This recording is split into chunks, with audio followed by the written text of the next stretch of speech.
Assalamualaikum warahmatullahi wabarakatuh, Bapak Ibu semuanya. Semoga saat ini dalam kondisi yang sehat ya, Bapak Ibu. Saya di sini akan berbagi sedikit tentang apa yang saya tahu mengenai keempat istilah kebahasaan yang sering membuat kita bingung ketika kita mengerjakan soal pretest PPG, UP ataupun ketika mengikuti seleksi-seleksi untuk CPNS ataupun P3K.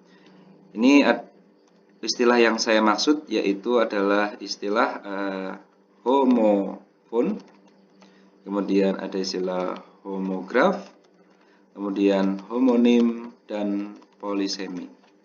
Baik, Bapak Ibu, ketika kita mendengar kata homofon, homograf, homonim dan polisemi, mereka itu memiliki ciri khas yang hampir mirip begitu ya.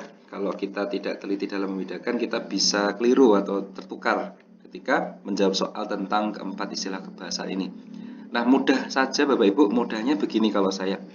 Homofon itu kan, homo itu berarti kan sama artinya. Fon itu kan berarti bunyinya sama. Bunyinya sama. Jadi kalau homofon itu kan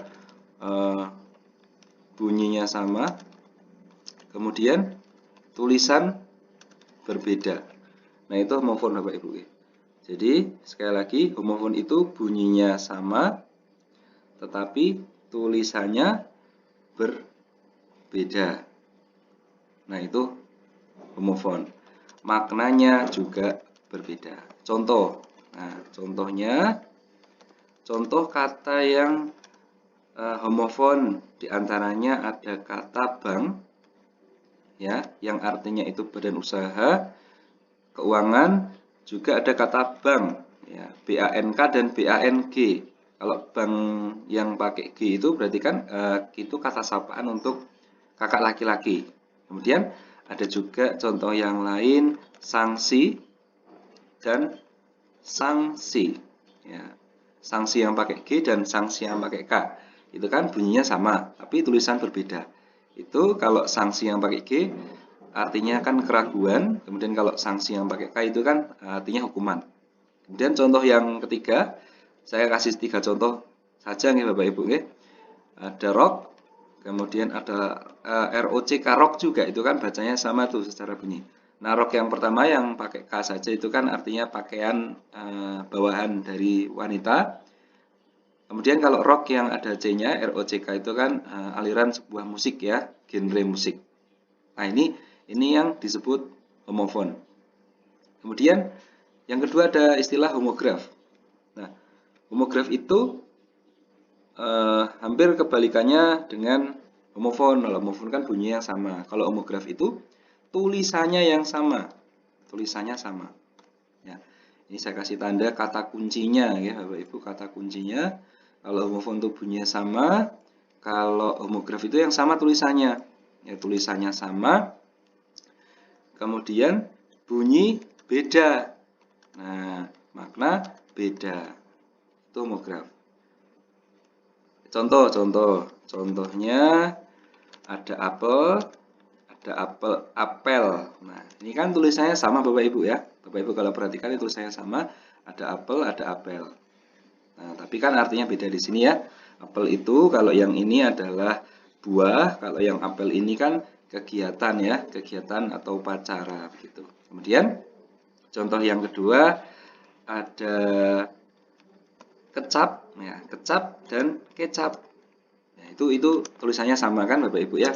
Cuma di sini beda dalam pengucapannya, bunyinya beda. Kecap itu yang ini kecap artinya adalah merasakan dengan lidah. Kalau yang kedua ini adalah kecap. Kecap itu berarti bumbu masakan gitu ya, yang warna hitam itu. Dan contoh yang ketiga, saya kasih contoh satu lagi agar bisa tambah dimengerti ya Bapak Ibu. Ada tahu dan tahu. Ya, tahu dan tahu. Tulisannya sama Bapak Ibu ya, tapi bunyinya beda. Tahu ini, tahu yang pertama itu artinya mengerti, yang kedua tahu. Tahu itu makanan. Nah, itulah yang disebut homograf Bapak Ibu. Nah, oke, dari homofon dan homograf saja kita sudah temukan dua kata kunci perbedaannya. Kemudian homonim.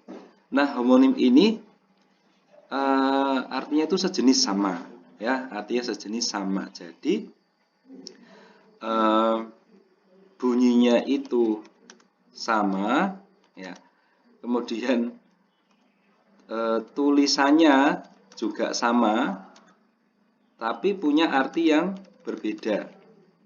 Nah, jadi ciri-ciri homonim itu, ya, itu bunyi tulisannya sama, Bapak Ibu. Bunyi tulisannya sama, cuman artinya berbeda. Nah, di sini kata kuncinya, bunyinya dan tulisannya sama. Contoh, jadi contohnya ada di kata bisa. Ya, bisa yang pertama itu bisa diartikan adalah mampu. Kalau bisa yang kedua ini adalah racun yang dimiliki ular, contohnya ya. Begitu. Kemudian contoh yang kedua ada hak. Ya, kata hak ya. Ini kan sama bunyinya, tulisannya sama. Kalau hak yang pertama ini artinya milik. Kalau yang kedua ini bagian sepatu ya, bagian sepatu itu. Dan contoh yang ketiga beruang. Nah, beruang. Nah, beruang ini, kalau ini beruang yang pertama ini artinya seekor binatang. Kalau yang beruang yang kedua ini orang yang memiliki uang banyak itu ya, beruang. Nah, ini contoh-contoh homonim. Sebetulnya masih banyak Bapak Ibu contoh-contoh dari homofon, homograf, homonim. Ya, cuma di sini saya berikan 3 contoh dulu agar supaya Bapak Ibu mendapatkan konsepnya dulu.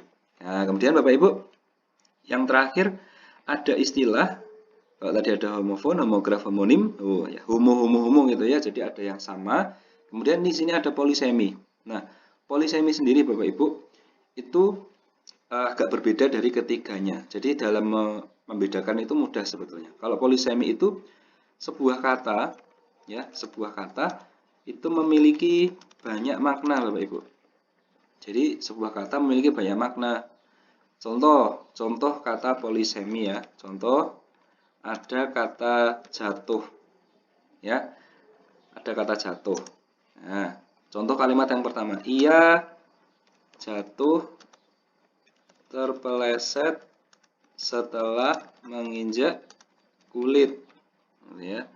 Kemudian contoh yang kalimat yang kedua dari kata jatuh, semua orang pasti pernah mengalami jatuh cinta, ya. Dan satu lagi coba agar kita mendapatkan beberapa makna ya dari sebuah kata, kakek jatuh sakit setelah mendengar kabar tersebut. Nah, jadi di sini ada 3 kata jatuh ya yang memiliki makna berbeda-beda Bapak Ibu. Jatuh yang di kalimat nomor 1 itu kan berarti artinya sebuah kejadian ya, kecelakaan gitu ya, jatuh karena menginjak kulit. Kalau yang kedua ini kan mengalami jatuh cinta, artinya kan sebuah perasaan gitu ya, jatuh cinta. Kalau yang ketiga itu jatuh sakit, kakek itu jatuh sakit berarti kakek sedang sakit gitu ya, sedang sakit. Nah, sebuah keadaan kalau yang nomor 3 ini. Nah, ini contoh dari polisemi Bapak Ibu. Nah, jadi itu Bapak Ibu ya. Jadi kesimpulannya homofon, homograf, homonim itu memiliki ciri-ciri khusus ya, ciri-ciri khusus. Kalau homofon itu yang sama bunyinya, kalau homograf yang sama tulisannya, kalau homonim bunyi dan tulisannya sama. Itu. Kemudian kalau polisemi itu yang berbeda sendiri ya. Dia berbeda sendiri. Dia itu kata, satu kata tapi maknanya itu banyak ya, maknanya itu banyak, bisa lebih dari satu. Nah, itu polisemi. Nah, jadi itu Bapak Ibu, mungkin sekian untuk video pembahasan kali ini mengenai homofon, homograf, homonim, dan polisemi. Untuk mendukung channel ini Bapak Ibu, mohon untuk di-subscribe ya untuk channel saya dan diberikan komen. Kalau memang ini bermanfaat, silahkan di-share kepada teman-teman yang lain. Sekian dari saya Bapak Ibu, sampai bertemu lagi di video saya selanjutnya. Assalamualaikum warahmatullahi wabarakatuh.